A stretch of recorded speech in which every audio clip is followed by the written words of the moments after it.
Hello दोस्तों, जय हिंद जय भारत। आप सभी लोग मस्त हो गए। आप सभी को पता हमारी हिस्ट्री की क्लास चल रही थी। हिस्ट्री में हम लोगों ने इससे पहले सिंधु सिविलाइजेशन पढ़ लिया था। ठीक है। सिंधु सिविलाइजेशन में हमने उसकी विशेषता पढ़ी, उनके जो सड़कें का निर्माण है, मकान का निर्माण है, किस तरह से किया गया था। आज जो हमारी क्लास रहेगी, आज हमारी रहेगी वैदिक सिविलाइजेशन। मैंने आपको बताया था कि सिंधु सभ्यता आपकी किस में आती है, प्रोटो हिस्टोरिकल एज में आती है। प्रोटो हिस्टोरिकल एज क्या था आपका, जिसमें हमें लिखी जानकारियां मिलती है बट हम उसे पढ़ नहीं पाए, समझे। फिर हमने हिस्टोरिकल एज के बारे में बताया था, लिखित जानकारियां मिलती है बट हमने उसमें पढ़ भी लिया था। तो हिस्टोरिकल एज के अंदर आपका आता है वैदिक सिविलाइजेशन। आज हम पढ़ने वाले हैं वैदिक सिविलाइजेशन। ठीक है, चलो शुरू करते हैं आज की क्लास। वैदिक सिविलाइजेशन के बारे में पढ़ते हैं। देखो, सबसे पहले हम बात करेंगे जो वैदिक सिविलाइजेशन थी ना आपकी, इसकी जो जानकारियां हमें कहां से प्राप्त होती है, वैदिक साहित्य से। वैदिक साहित्य से हमें जानकारियां प्राप्त होती है आपकी वैदिक सिविलाइजेशन की। ठीक है, और इसमें हमें यह देखने को भी मिलता है आयरन एज। तो आयरन एज भी कहा जाता है आपको वैदिक सिविलाइजेशन को, समझ में आया आपको।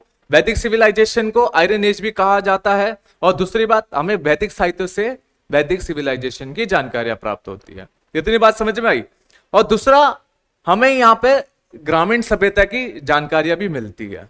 ठीक है, यहां पर हमें ग्रामीण सभ्यता देखने को मिलती है आपकी कौन से, उस पे, वैदिक सिविलाइजेशन में। अर्बन सिविलाइजेशन की बात करें, कहां मिली थी हमें वो, कहां मिली थी भाई, सिंधु सभ्यता में। सिंधु सभ्यता में हमें देखने को मिलती है अर्बन सिविलाइजेशन। अब बात करी जाए ग्रामीण सभ्यता की, ग्रामीण सभ्यता कहां मिल रही है आपकी, वैदिक सिविलाइजेशन। क्वेश्चन बन सकता है, ध्यान रखिएगा ये। ठीक है, और इसके संस्थापक माने जाते हैं आर्य। अब आर्य का मतलब होता है, शाब्दिक अर्थ आर्य का मतलब होता है सर्वश्रेष्ठ। ठीक है, अब देखो आर्य कौन थे और कहां से आए थे, ये सबके अलग अलग अंदाज है कहने का। मतलब जितने भी अपने विद्वान थे ना भारत में, उन्होंने सबने अलग अलग राय दी थी। जो आर्य लोग कहां से आए थे, जो बाहर के लोग थे, अंग्रेज लोग थे, उन्होंने भी अलग बताया था। क्योंकि अंग्रेज लोगों को तो भाई उन्होंने तो भड़काना ही था। अंग्रेज लोग इसलिए भड़काते थे क्योंकि अब आर्य की इतनी अच्छी जो सिविलाइजेशन है, डेवलपमेंट है, ये भारत की नहीं हो सकती यार। मतलब उन्होंने बताया, मानो कि उन्होंने भड़काया कि भाई अगर भारत, हमने ये कह दिया कि ये भारत के लोग थे, इन्होंने मतलब भारत के अंदर इतनी अच्छी सिविलाइजेशन थी, इतना अच्छा डेवलपमेंट था, इसलिए उन्होंने, ताकि कि ऐसा हो कि हम ही लोग बाहर से आए थे, अंग्रेज लोग वो बसे थे अपने भारत पे, उन्होंने इतना डेवलपमेंट किया है। ठीक है, उन्होंने हमेशा नीचे ही दिखाया। चलो बात करते हैं हम अपनी। बाल गंगाधर तिलक का कहना था आर्य लोग उत्तरी ध्रुव से आए थे। ठीक है, जो अपने बाल गंगाधर तिलक है वो क्या कहते थे, आर्य लोग कहां से आए थे, उत्तरी ध्रुव से। अब अपने आते हैं नेक्स्ट, स्वामी दयानंद सरस्वती। इनका मानना था, ये क्या कह रहे थे भाई, आर्य लोग कहां से आए थे, तिब्बत से। अपने बाल गंगाधर तिलक जी कहते हैं आर्य लोग आए थे उत्तरी ध्रुव से, बट स्वामी दयानंद सरस्वती जी क्या कहते हैं, आपके जो आर्य लोग हैं वो कहां से आए थे, तिब्बत से। ठीक है, फिर उसके बाद अपने अंग्रेज साहब आते हैं मैक्स मुलर। उनका क्या कहना था देखते हैं। वो कहते थे भाई अपने जो आर्य लोग थे ना, वो कहां से आए थे, मध्य एशिया से आए थे। ठीक है भाई, आ गया ना अंग्रेज। इसका भी कहना था कि जो मध्य एशिया से आपके आर्य लोग थे, ठीक है, वो मध्य एशिया से आर्य लोग आए थे, फिर भारत में बसे, फिर भारत में मतलब उन्होंने राज किया। इस तरह से कहना था कि उनका मानना था भाई, सीधी सी बात यह है कि उन्होंने ये नहीं मानना कि भाई भारत में इतनी अच्छी सिविलाइजेशन हो सकती है। बस ये कहना था अंग्रेज को, नहीं हम ही लोग थे, बाहर से आए थे, हमने भी भारत के अंदर इतना अच्छा डेवलपमेंट किया। उन्होंने बस यही करा कि भाई भारत के अंदर लूटपाट करी। समझ रहे हो ना, आगे जो पढ़ेंगे मॉडर्न हिस्ट्री में। चलो, अब मैक्स मुलर अपने कहते कि मध्य एशिया से आए थे। फिर उसके बाद एक इंसान आते अपने भगवान दास गिडवानी जी। अब भगवान दास गिडवानी जी की एक किताब है द रिटर्न्स ऑफ आर्यन। आप सभी ने देखा होगा, एग्जाम में भी पूछा गया सवाल है, द रिटर्न्स ऑफ आर्यन किसकी किताब है। तो भगवान दास गिडवानी जी कहते हैं, इनकी किताब में लिखा गया है जो आर्य थे, आर्यों का जो मूल स्थान था वो भारत था। ठीक है, भगवान दास जी गिडवानी जी जो थे व्यक्ति, उन्होंने क्या लिखा था, द आर्यंस ऑफ रिटर्न्स। उसमें लिखा गया है कि जो आर्य लोग थे उनका मूल स्थान आपका कहां था, कहां था भाई, आपका उनका मूल स्थान था भारत। ठीक है, उसके बाद बात करें वैदिक सभ्यता की जानकारी हमें कहां से प्राप्त होती है। दोस्तों बात करें वैदिक सभ्यता की जानकारियां हमें वैदिक साहित्य से प्राप्त होती है। बात करें क्या क्या आता हमारे वैदिक साहित्यों में, वेद आते हैं, ब्राह्मण ग्रंथ आते हैं, उपनिषद आते हैं, आर्य ग्रंथ आते हैं, स्मृति ग्रंथ आते हैं, पुराण आते हैं, महाकाव्य आते हैं और वेदांग आते हैं। और वेद की बात करें, हमारे 4 वेद है, ठीक है। ब्राह्मण ग्रंथ, उपनिषद हमारे कितने, 108 है, ठीक है। मुख्य उपनिषद कितने आपके, 12, ठीक है। उसके बाद बात करें स्मृति ग्रंथ कितने, 24, पुराण हमारे कितने, 18, महाकाव्य कितने हैं, 2, वेदांग का कितने, 6। ये इन्हीं चीजों से हमें जानकारियां प्राप्त चलती है वैदिक साहित्य की, समझे। ये जब आप कभी पढ़े होगे, पुराण वगैरह होगी या फिर वेद पढ़े होगे, तो उससे प्राप्त चलती है हमें जानकारियां वैदिक साहित्य की, कि उस टाइम के जो लोग थे, क्या चीजें थी, क्या होता था, ये सारी जानकारी इससे प्राप्त होती है। बात समझ में आई आप सभी को इतनी? यार आप लोग रिस्पॉन्स भी दो। जब आप लोग व्यूज देखते हो ना, वीडियो देखते हो, एनटीपीसी की आप मॉक टेस्ट सीरीज चल रही है, अगर आपको कोई कमी लगती है ना, तो आप लोग कमेंट में राय क्यों नहीं देते हो? इतने बच्चे देखते हो तो लाइक वगैरह भी कर दिया करो ना यार। कुछ गलतियां लग रही है आपको, या कुछ कोई चीज आपको ऐसा गलत लग रहा है, तो कमेंट में बताओ, उस चीज में हम लोग सुधार करेंगे, आपके लिए अच्छा से अच्छा मटेरियल देना चाहते हैं हम लोग, ठीक है। आप लोग फुल सपोर्ट करो ना यार दोस्तों। अब बात करें हम वेदों की, क्या क्या नाम से जाना जाता है वेदों को, और क्या क्या नाम से जाना जाता है, ठीक है। पूछा जाता है एग्जाम में, बट ये चीजें, छोटी छोटी चीजें आपको ध्यान रखना है कि वेदों को अलग अलग नाम से भी जाना जाता है। जैसे कि औपृश्य, औपृश्य, श्रुतिग्रंथ या संहिता, 3 नामों से आपका वेदों को जाना जाता है। औपृश्य क्या होता है, इसमें वेदों की रचना होती है, बट इसकी जो रचना की जाती है वो पुरुष द्वारा नहीं की जाती है। इसमें रचना होती है, इसमें जानकारियां मिलती है, बट जो ये जानकारी हमें पुरुष द्वारा नहीं दी गई है, ठीक है। किसकी, औपृश्य ग्रंथ की, ठीक है। अब श्रुति ग्रंथ की बात करें, इसमें क्या होता है, इसमें हम जैसे ऋषियों से ज्ञान प्राप्त करके एक दूसरों को ज्ञान प्राप्त करते हैं, ठीक है। श्रुति ग्रंथ में क्या होता है, जैसे मैंने टीचर से ज्ञान ले लिया, फिर आप सभी के सामने क्या पढ़ा रहा हूं, बता रहा हूं, ये चीजें होती, तो इस तरह का क्या होता है, श्रुति ग्रंथ के अंदर आपकी चीजें आती है, ठीक है। बात करें लास्ट संहिता की, इसमें क्या होता है, एकत्रण किया जाता है, वेदों को जो ग्रंथ होते हैं एक साथ एकत्रण किया जाता है। समझे आप इतनी बात?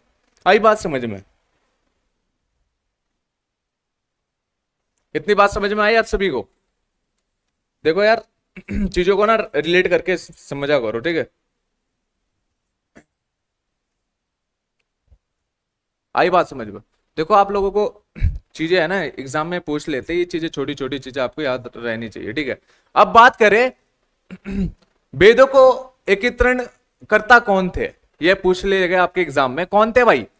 महर्षि कृष्ण देवपयान वेद व्यास, ये आपके वेदों के एकत्रण करता थे, ठीक है। अब यहां फोटो में आपको दिखा रहा हूं, ये थे आपके कौन, महर्षि कृष्ण देवपयान। देख रहे हो भाई, मस्त से पेड़ के नीचे बढ़िया ज्ञान दिया था इन्होंने भी, अच्छा दिया था। अब बात करेंगे हम वैदिक काल के समय जो था, 1500 ईसा पूर्व से लेकर 600 ईसा पूर्व तक आपका इसका समय काल रहता है वैदिक काल का, ठीक है। जो वैदिक काल का समय था 1500 से 600 ईसा पूर्व तक इसका समय काल रहता है। अब इसी वैदिक को हमने 2 पार्ट में डिवाइडेशन किया है। पहला पार्ट आता आपका पूर्व वैदिक काल, दूसरा आता है उत्तर वैदिक काल। पूर्व वैदिक काल की बात करें दोस्तों, पूर्व वैदिक काल की बात करें, हमारा आता है 1500 ईसा पूर्व से लेकर 1000 ईसा पूर्व। इसमें हम जानकारी पढ़ेंगे बस ऋग्वेद, इसमें हमें जानकारी प्राप्त होती है ऋग्वेद की पूर्व वैदिक काल में, ठीक है। उत्तर वैदिक काल में बात करें 1000 ईसा पूर्व से लेकर 600 ईसा पूर्व तक, इसमें हमें 3 वेदों की जानकारी प्राप्त होती है, यजुर्वेद, सामवेद और अर्थवेद, ठीक है। हम आज ये चारों भेद पढ़ेंगे और क्वेश्चन आपको मैं बताऊंगा एग्जाम में कैसे पूछते हैं सवाल, किस तरह से आपके एग्जाम पे सवाल देखने को मिलता है, ठीक है। अब देखो भाई, जो ये भेद है ना, भेद किस धातु से बना होता है? विद धातु से बना होता है भेद। अब जो भेद है, भेद मतलब होता क्या है, जानना या ज्ञान प्राप्त करना, ठीक है। जो आप भेद पढ़ रहे हैं ना, वैदिक वैदिक पढ़ रहे हो, ये जो भेद है ना, वो कौन से धातु से बना हुआ शब्द है? वो कौन से धातु से बना हुआ शब्द है आपका? भेद, भेद धातु से। अब भेद का मतलब होता क्या है? ज्ञान लेना या जानना या ज्ञान प्राप्त करना, ठीक है। अब बात करते हैं हम सबसे पहले वेदों की संख्या। मैंने आपको बताया हमारी वेदों की संख्या कितनी है? 4 संख्या है, ठीक है। पहला वेद क्या आता है आपका? ऋग्वेद आता है, फिर दूसरा आता है आपका यजुर्वेद, फिर आता है आपका सामवेद, फिर आता है आपका अर्थवेद। ऋग्वेद की बात करें, इसमें हमें देवताओं से रिलेटेड मंत्र की जानकारियां प्राप्त होती है, ठीक है। जितने भी देवताओं से रिलेटेड मंत्र होते हैं वो सारी जानकारी हमें ऋग्वेद से प्राप्त होती है। यजुर्वेद की बात करें, इससे हमें यज्ञ और यज्ञ वेद्या की जानकारियां जो रहती है आपकी, वो सारी जानकारी हमें यहाँ से प्राप्त होती है। कर्मकांड, अब कर्मकांड का मतलब क्या होता है? कर्मकांड का मतलब होता है अलग अलग जो पूजा की जाती है, ठीक है। अब जैसे आपको पता है, अब आप देखो शादी होती है, ठीक है, उसमें अलग पूजा की जाती है, किसी का जन्मदिन होगा उसमें अलग पूजा की जाती है। तो हमारी जो जानकारी है ना, जो अलग अलग पूजा हो रही है, वो कौन से वेद से पता चल रही है? यजुर्वेद से। तो दोस्तों आपको रिलेट करके भी पढ़ना होता है, ठीक है, इतनी बात समझ में आई। फिर बात करें सामवेद, सामवेद को हम कहते हैं संगीत का जनक। संगीत के जनक से नाम से भी जाना जाता है आपका सामवेद, ठीक है। संगीत की जानकारियां कौन से वेद से प्राप्त होती है? सामवेद से। अर्थवेद की बात करें, यहां से हमें तांत्रिक विद्या और जादू टोने की जानकारियां प्राप्त होती है। अब जो तांत्रिक विद्या, जो बंगाल के लोग होते हैं ना, अब माना जाता है कि बंगाल में सबसे ज्यादा काला जादू किया जाता है। तो काला जादू कहां से प्राप्त हो रही है जानकारियां, कहां से मंत्र पता चल रहे हैं, कहां से पता चल रही है हमें काले जादू की विद्या? अर्थवेद से, ठीक है। अब बात करते हैं हम ऋग्वेद की। ऋग्वेद की बात करें, यह आर्यों का सबसे प्राचीन वेद था। बात समझ में आई? इसके अंदर हमारे 10 मंडल आते हैं ऋग्वेद के अंदर, ठीक है। अब ये 10 मंडल आपके 1 2 3 4 5 6 7 8 9 10 मंडल है, ठीक है। इसी ऋग्वेद में आपके 1 से लेकर 7 मंडल को कहा जाता है वंश मंडल, ठीक है। पूछा जाएगा आपका एग्जाम में 1 से लेकर 7 तक जो मंडल है ऋग्वेद के, उसे क्या कहा जाता है? तो आपको याद रखना है वंश मंडल कहा जाता है उसको, ठीक है। इतनी बात समझ में आई? ऋग्वेद के अंदर आपके 10 मंडल आते हैं, 1 से लेकर 7 जो मंडल रहते हैं आपके, उसे कहा जाता है वंश मंडल, ठीक है। और इसके जो ऋग्वेद का तीसरा मंडल है, इसमें हमें गायत्री मंत्र देखने को मिलता है। अब ये गायत्री मंत्र किसने लिखा है, किसके द्वारा लिखा गया है? गायत्री मंत्र लिखा गया है विश्वामित्र के द्वारा। इतनी बात समझ में आए? पूछा जाता है एग्जाम में, साधारण सा सवाल आ जाता है कभी कभी, ऋग्वेद के तीसरे मंडल में आपका क्या है? तो आपको ध्यान रखना है, बिना झिझक के पेपर में जैसे सवाल दिखेगा तुरंत आंसर लगाना कि गायत्री मंत्र आपके तीसरे मंडल में आता है। इतनी बात समझ में आई दोस्तों, ठीक है। अब इसके अंदर हमारे सूक्त होते हैं, जिसे हम गीत कहते हैं, 1028 इसके सूक्त हैं, ठीक है। ऋचाई की बात करें, इसकी श्लोक जो रहते हैं 10,462 है। 10,462 इसके ऋचाई है। ये गलत लिख दिया, यहाँ पर 562 लिख दिया, ठीक है। 10,462 है, 100 में सही कर देता हूं। ये कभी कभी मिस्टेक हो जाती है ना, ये टाइपिंग करने वाले मैडम है ना हमारी, तो मिस्टेक हो ही जाती है छोटी छोटी।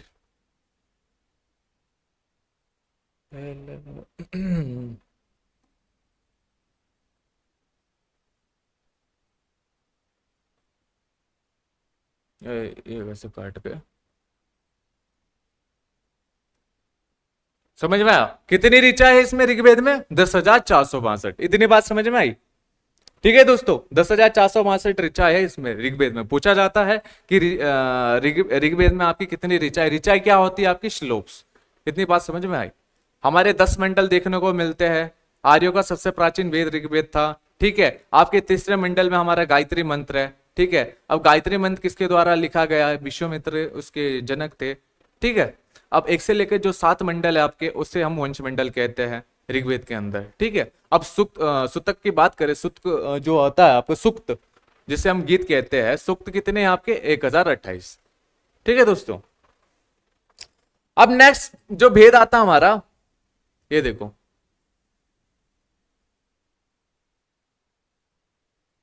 ये थे भाई आपके महर्षि विश्वामित्र, इनके द्वारा लिखा गया तीसरे मंडल में जो गायत्री मंत्र है आपका।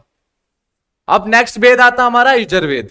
यजुर्वेद की बात करें, मैंने आपको बताया था कि इससे हमें जानकारियां प्राप्त होती है, यज्ञ वेद्या की जानकारियां, ठीक है, कर्म कांड की जानकारियां।